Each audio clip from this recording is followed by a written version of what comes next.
इथून जायचंय का आपण? वैजी इकडनं उजव्या अंगानं खालच्या खोंगळीतून एक पाणलोट, उत्तरेकडनं मसाईच्या पाठरावरून येणाऱ्या ओढ्याला जाऊन मिळतं. इकडं मेठ बी जरा पातळ आहे आणि पाण्याला खळखळाट असा की चावल सुधी काय कुजायची नाही बघा.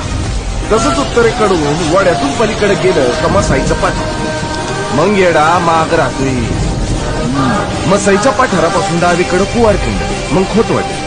खोतवाडीच्या पुढची एक छोटीशी खिंड वालांगी का आंबेवाडी, कळकवाडी, रिंगेवाडी, मालेवाडी, पाट्यावाडी करून मसावड्यात निघायचं. मसावड्याच्या नंतर पांढरपाणी आणि मग कासारीचा वाडा वालांडला.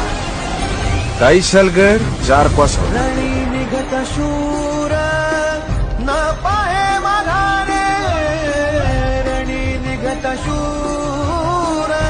फलटण चौफेर, अचूक, परखड, सडेतोड बातम्यांचं व्यासपीठ.